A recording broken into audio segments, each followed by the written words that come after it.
Quel est le point commun entre tous les appareils électroniques que nous possédons et la République démocratique du Congo? Je te jure, c'est carrément dégueulasse. La mort. Oh la vache, c'est pas une blague. Oui, ça commence fort.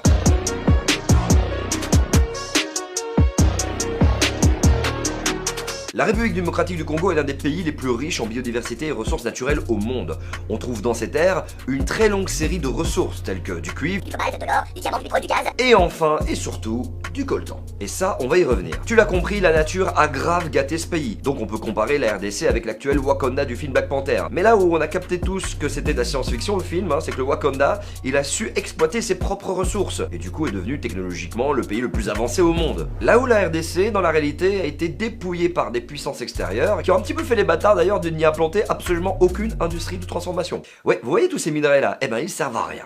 Que dalle. Les métaux qui sont présents dans la Terre sont ultra mélangés, on y retrouve du fer combiné à de l'aluminium, du silicium, du manganèse, et pour couronner le tout, ils sont rouillés. Alors généralement quand tu tombes sur du métal rouillé, bon tu l'évites, t'as pas envie de te choper le tétanos non plus. Mais il est possible de le désoxyder, tout ça en brisant les molécules, tu récupères le métal qui t'intéresse, mais pour ça il faut des grosses industries métallurgiques, et ça veut dire beaucoup de chimie et beaucoup d'énergie, et la RDC, elle est pas mal en S à ce niveau-là. Tous les jours au quartier, c'est la haine. Elle est donc incapable pour le moment d'exploiter ses propres minerais et devenir une grande puissance comme le Wakanda dans le film. Et d'ailleurs le coltan, 60 à 80% des réserves mondiales se trouvent au Kivu, en RDC, ce qui explique en partie pourquoi cette région est l'une des plus instables au monde. Et d'ailleurs parlons-en du coltan. C'est une abréviation de colombo-tantalite, un minerai à partir duquel sont extraits deux métaux rares, le tantal et le colombium, souvent appelé aussi le niobium. Alors on fait quoi avec tout ce coltan? Eh ben absolument tout ce qui est en lien avec l'électronique, y compris la caméra qui est en train de me filmer. Le coltan fait partie des métaux stratégiques à la base de toute notre technologie numérique. C'est une des raisons pour lesquelles en 62 ans d'indépendance, la RDC vit encore et toujours de grandes souffrances,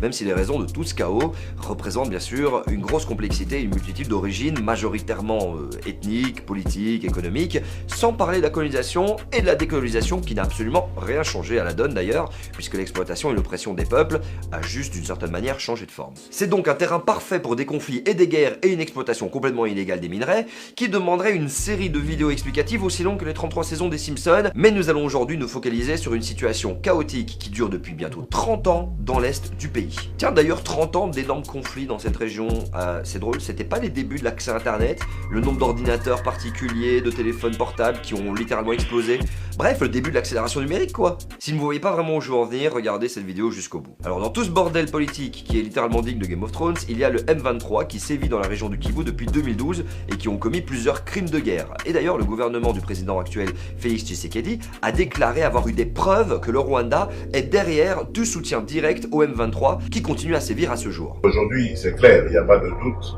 le Rwanda a soutenu le M23 pour venir agresser la République démocratique du Congo. On estime que les conflits dans la région ont fait entre 6 à 8 millions de morts, dont la moitié sont des enfants en bas âge. C'est le pire bilan humain depuis la Seconde Guerre mondiale.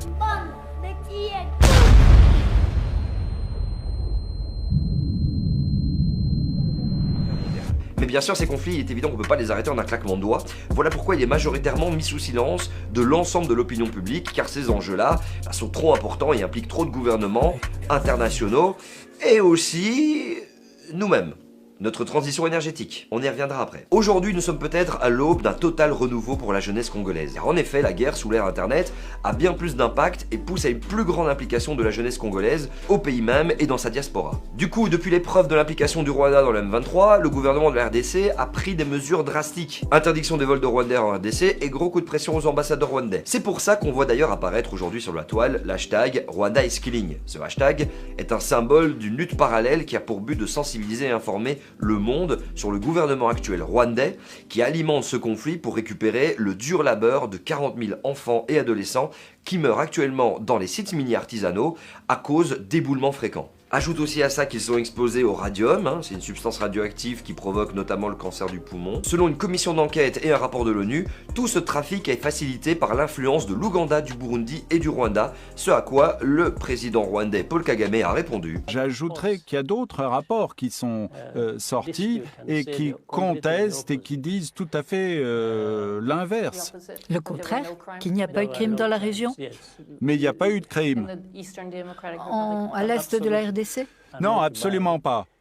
que ce soit par les personnes soit évoquées ou les pays cités. Bah, il est sûrement de bonne foi, Paul Kagame. Après tout, être le premier exportateur de coltan au monde, alors que t'en as quasiment pas dans ton sol, bah c'est que tout se passe dans la plus grande des légalités. Mais oui.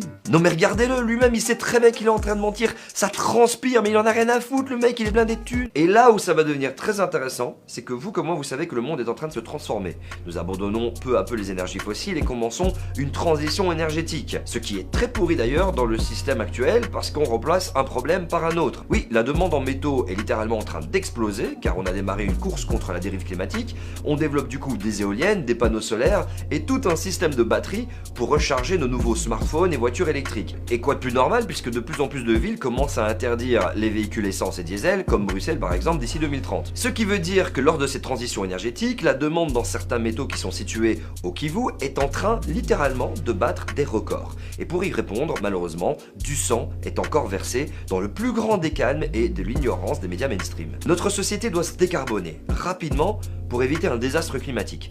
Et pour répondre à cela, les plus grands scientifiques appellent à la sobriété comme source principale d'énergie. Donc l'énergie que vous et moi, on ne consomme pas. Cette sobriété permettrait du coup aussi de diminuer le poids sur le Kivu et la demande de coltan qui est au centre de la transition énergétique du monde entier. Et c'est ça aussi, la justice climatique. Mais bon, pour le moment, l'influence des grandes entreprises nous amène encore vers la voiture électrique, pour tous, et la surconsommation d'objets électroniques littéralement inutiles, et l'expansion d'Internet et ses différentes utilisations qui augmentent encore et encore la taille de nos parcs de serveurs. Cette forte demande impacte directement la RDC et la région Kivu, sans parler des massacres, des viols, des kidnappings et autres parts sombres de l'humanité qui ont tout simplement pour but d'exploiter sans vergogne ces métaux et que ça ne coûte absolument rien. Donc quand le PSG Arsenal accepte le sponsoring Visit Rwanda, c'est aussi accepter le sang versé. Viralité oblige, Rwanda is Killing est devenu un slogan pour toute la lutte de toute la jeunesse congolaise, qu'elle soit de la diaspora ou du pays même. Grosse force au peuple congolais, le monde entier doit absolument savoir ce qui se passe, donc n'hésitez surtout pas à partager cette vidéo. Je vous remercie vraiment de l'avoir regardé, n'hésitez pas à vous abonner, soutenez-nous si vous avez l'occasion sur Tipeee, Utip, PayPal.me. L'indépendance est l'unique moyen qu'on a aujourd'hui pour pouvoir aborder ces sujets sans langue de bois.